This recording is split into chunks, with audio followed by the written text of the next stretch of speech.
S'est-il trompé ou pas? A-t-il été visionnaire? En un mot, et certains le sont, d'autres ne le sont pas. Et c'est ça qu'on va essayer d'expertiser ce matin.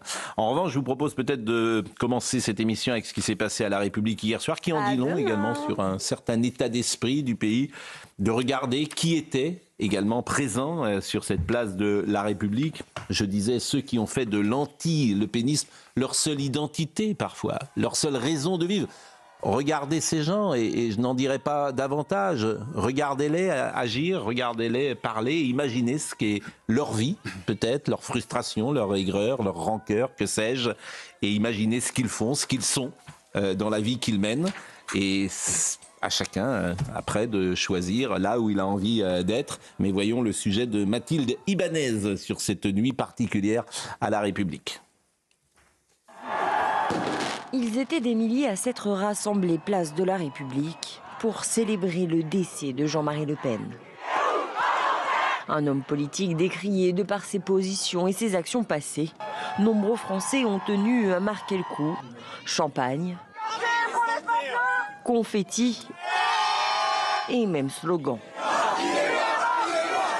dont certains visent directement Marine Le Pen. D'autres sont pro-algériens. Une exaltation qui s'est aussi entendue à Marseille, où de nombreux Français se sont réunis en musique sur le Vieux-Port. Je ne suis pas sûr que tous ces visages qu'on vient de voir soient une bonne publicité pour les idées qu'ils veulent défendre. Non. Mais bon. Si tant est qu'ils aient des idées déjà, mais... Ah bah ils en ont des idées. C'est en fait l'anti-lepénisme et leur identité. Oui, c'est intéressant d'ailleurs. Et ils aiment l'État dans lequel cette détestation les met. Ils ont le sentiment d'être... Cette détestation les fédère aussi, puisque c'est la seule chose qui... Non, mais Éric Nolot. C'est ignoble, mais en même temps pas très surprenant, parce que la décivilisation, c'est pas un mot, c'est une réalité. Ça, c'est une illustration de la décivilisation. Il y a eu un moment dans l'histoire de l'humanité, en tout cas dans l'histoire de France, où à la mort d'un homme, on décrétait 24 heures de pause.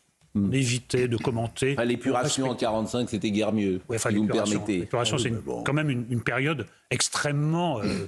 Je pense que de tout temps, ces scènes-là avaient le même pourcentage. On n'est pas dans une circonstance historique exceptionnelle. On est de la mort d'un